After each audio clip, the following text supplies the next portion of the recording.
लोकसभा चुनाव से पहले ही मायावती को लगा बड़ा झटका। एग्जिट पोल के परिणाम आने के बाद टेंशन में आई बसपा सुप्रीमो। एग्जिट पोल के नतीजे के बाद बसपा की उम्मीदों पर फिरा पानी। अब एक बार फिर नई रणनीति पर काम करने के लिए मायावती ने शुरू की कवायद। मायावती की रणनीति से लोकसभा चुनाव में बीजेपी, सपा और कांग्रेस को लगेगा बड़ा झटका। इस नई रणनीति के जरिए दलितों को साधेगी बसपा। एमपी और राजस्थान के एग्जिट पोल के बाद सतर्क हुई मायावती। बदली रणनीति और नई रणनीति पर बसपा कार्यकर्ताओं ने काम किया शुरू। मध्य प्रदेश और राजस्थान में विधानसभा चुनाव के लिए मतदान हो चुका है और अब मतगणना की बारी है। 3 दिसंबर को दोनों राज्यों की कुल 429 सीटों के लिए मतगणना होगी। एमपी और राजस्थान में बीते दिनों क्रमशः 230 और 199 सीटों के लिए मतदान हुआ है। इन चुनावों के बाद आए एग्जिट पोल्स ने दोनों राज्यों में बहुजन समाज पार्टी की उम्मीदों पर पानी फेर दिया है। एमपी में तो खुद मायावती कई सीटों पर प्रचार करने के लिए गई थी। इस दौरान उन्होंने भारतीय जनता पार्टी और कांग्रेस दोनों को कटघरे में खड़ा भी किया था। हालांकि एग्जिट पोल्स में बसपा को कुछ खास फायदा होता हुआ नहीं दिख रहा है।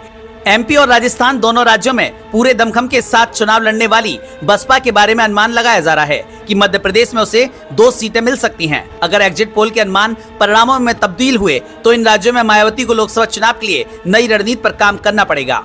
मीडिया टीम के एग्जिट पोल के अनुसार 230 सदस्यीय मध्य प्रदेश विधानसभा में 62 सीमांत सीटें सरकार गठन के लिए महत्वपूर्ण हो सकती हैं।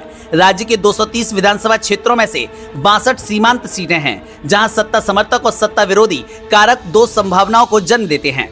यदि सभी सीमांत सीटें सत्ता विरोधी होती हैं, तो कांग्रेस को 153 से 165 सीटें, भाजपा को 60 से 72 सीटें, बसपा को 0 से 4 सीटें मिलने की संभावना है, जबकि अन्य को 0 से 5 सीटें जीतने का अनुमान है। मायावती ने ग्वालियर, चंबल के अशोकनगर, दतिया, भिंड, मुरैना, बुंदेलखंड के सागर, दमोह, छतरपुर और निवाड़ी में रैलियां की थी। सभी सीमांत सीटें सत्ताधारी पार्टी के पक्ष में जाती हैं। तो कांग्रेस को 96 से 108 सीटें, भाजपा को 117 से 129 सीटें, बसपा को 0 में से 4 सीटें, जबकि अन्य को 0 से 5 सीटें जीतने का अनुमान है।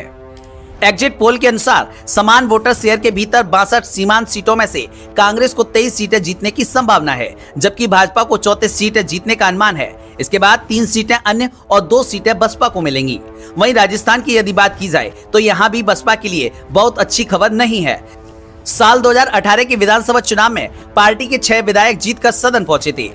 मीडिया सर्वे के मुताबिक राजस्थान में बसपा को 0 सीटें मिलने का अनुमान है। अब साफ तौर पर समझ लीजिए कि एमपी और राजस्थान के चुनाव पर आए एग्जिट पोल्स ने बसपा की उम्मीदों पर पूरी तरह से पानी फेर दिया है। अब मायावती को नई रणनीति पर काम करना पड़ेगा। ब्यूरो रिपोर्ट, राष्ट्रीय त्याग।